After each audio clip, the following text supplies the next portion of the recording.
dans le cas des crimes contre l'humanité, il y a ce qu'on appelle le plan Mouebara.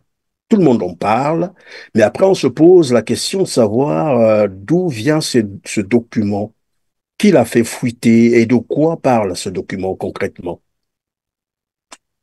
Le document Plan Mouebara, le document avait fuité au moment où monsieur Nsuru était rentré en conflit avec monsieur Sassou Nguesso.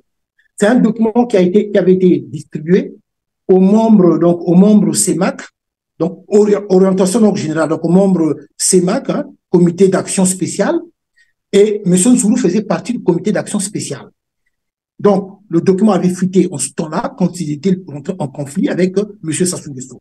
Et dans ce document-là, où tout a été élaboré, tout a été dit, mais bon nombre des Congolais n'ont jamais fait attention de tout ce qui a été écrit, parce que le document est signé bel et bien de la part de M. Sassou Nguesso. Il y a bien sa signature. C'est un document du plan Mouebara. Plan Mouebara, donc dans son idée à lui, de l'extermination. Qu'est-ce qu'ils ont planifié dans ce document, en fait? Qu'est-ce qu'ils ont planifié là-dedans? Là, donc, il y a des petites parties que je prends, des parties essentielles. Hein. Donc voilà, quand tu donnais les directives, donc en disant ceci, parce que là, ça parle des charniers, des 16 charniers dans la région de Poul. Donc, là, il donnait des directives. 16 charniers dans la région de Poul. Alors, donc, il disait ceci, en donnant des directives, M. Sassou. Veillez à ce que les organisations humanitaires étrangères devant intervenir dans des zones prévues par l'accord de Brazzaville, que ne tombent pas sur aucun des 16 charniers dissimulés, des itinéraires obligatoires devant leur être indiqués et des escortes par nos hommes de peloton devant leur être imposées. Dans ce même document, donc, il y a encore une partie où il avait demandé l'interdiction de délivrance des passeports aux sudistes. Donc, cette partie, voilà ce qui avait été dit. Puis vous, monsieur Denis Sassou Nguesso, interdire strictement la délivrance du passeport national à tout ressortissant du Sud et aux nordistes qui refusent de se rallier afin d'empêcher leur sortie à l'étranger, où ils se transformeront en témoins à charge contre nous auprès des organisations de défense des droits de l'homme.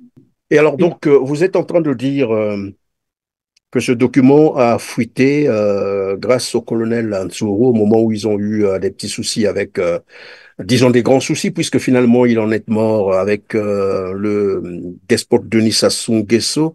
Est-ce qu'il y a dans ce document quelques éléments, des chiffres, des quotas qu'on peut retenir?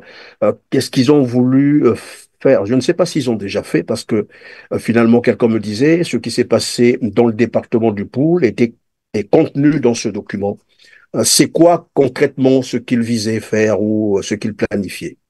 Le dépeuplement de la région de Poul, donc il y a des chiffres effectivement, donc je vais les évoquer. Donc là, M. Sassou, toujours lui, en donnant des directives, M. Sassou, poursuivre l'opération Mouebara, donc ce fameux plan Mouebara, poursuivre l'opération Mouebara dans ces nouvelles conditions des accords de Pointe-Noire et de Brazzaville, parafait impérativement le dépeuplement de 430 000 personnes prévues dans sa dernière phase, dont l'exécution a été perturbée par les accords précités. Donc là, il parle des chiffres, donc quand il avait donné directive à ses troupes, à ses 430 000 personnes à massacrer. À massacrer, exactement. Donc parce que dans le plan Mouebara, on parle du dépeuplement, donc c'est ce qu'il est expliqué. C'est comme dans la vidéo qu'on Oui, alors, pardon, vous allez m'excuser de vous arrêter à ce niveau-là. On va rester, on va ouvrir une petite parenthèse à ce niveau-là. C'est très intéressant et très important à savoir. Vous parlez là d'un chiffre qui, mais ça fait froid au dos, 430 000 personnes à massacrer, parce qu'il faut dépeupler cette zone. Alors, les Congolais se souviendront finalement, après, chacun pourra donner son interprétation, hein, se souviendront bien entendu.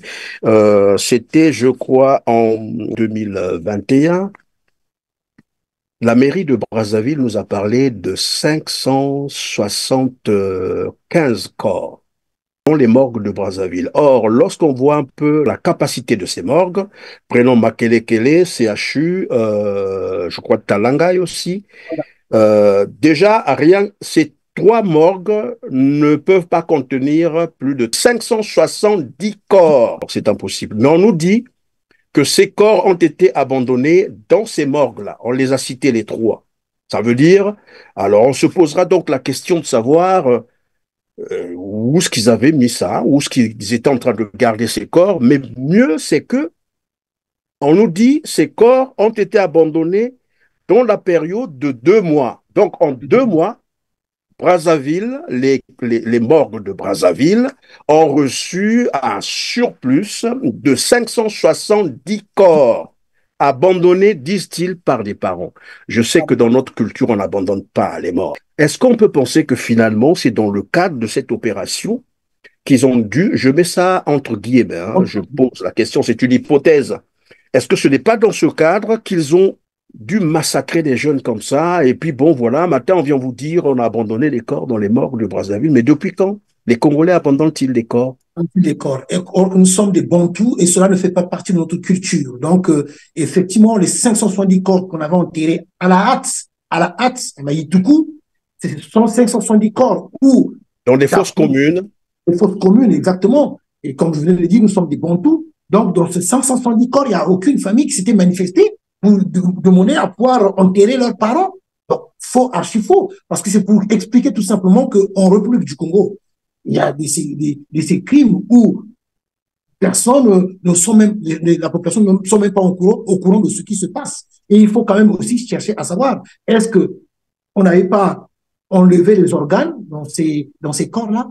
Ça aussi, c'est des questions que nous devons nous poser. Vous avez parlé du trafic d'organes dans les morgues en République du Congo, ils avaient embauché des Marocains. Il y a des Marocains qui travaillent. Donc, on sait bien que dans les morgues en République du Congo, bon nombre de nos compatriotes se plaignent par rapport un peu à tout ce qui se passe. Mais 570 corps et qu'il n'y a aucune famille qui s'était manifestée pour enterrer l'un de leurs parents, c'est quand même bizarre.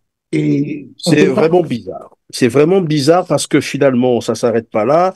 Il y a une autre phase. 8 mois juste après, on a parlé cette fois-là de 600 corps. Donc, si on prend le total, ça nous fait plus de 1000 corps abandonnés dans les morgues de Brazzaville. Alors, même quand l'information a été donnée, et c'est là que c'est curieux, finalement, on dit il y a 600 corps, 600 autres corps, il faut le dire, parce qu'il y a eu d'abord 570, 600 autres corps abandonnés, et les Brazzavillois ne vont pas identifier ces corps pour savoir si c'est leurs parents. Alors, Roland Lévy-Nitou, 430 000 personnes à massacrer, à éliminer, selon le plan Mouebara. Et là, on vient écoutez, de poser des hypothèses, il faut le dire, sur des morts soi-disant abandonnés dans les cadavres, abandonnés dans des morgues. D'abord 570 plus 600, je vois bien ce que ça fait. Exactement. À quel intervalle, même si c'était en une année. C'est quand même bizarre. De quoi sont-ils morts concrètement? On n'a même pas mené des enquêtes, ni l'Assemblée, ni le Sénat, personne, même pas la justice n'ordonne une enquête pour savoir ce qui s'est passé. Ben, on précipite à aller les enterrer. Quelle analyse peut-on faire de cette situation?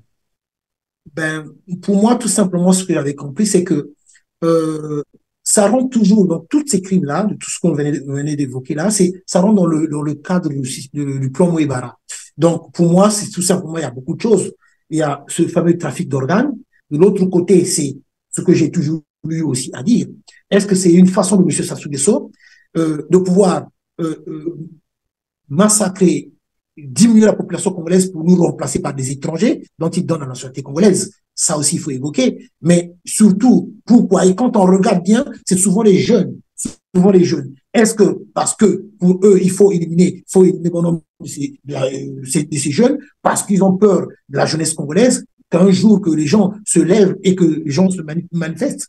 Moi, je trouve que dans tout ça, de tous ces crimes-là, c'est ils ont des raisons, ils savent pourquoi ils le font exactement, pour des pratiques peut-être diaboliques et sataniques, puisqu'il faut le dire aujourd'hui, ce n'est plus un secret pour qui que ce soit. Au Congo-Brazzaville, ce que j'ai toujours dit, le diable a trouvé refuge. Le diable vit actuellement au Congo-Brazzaville.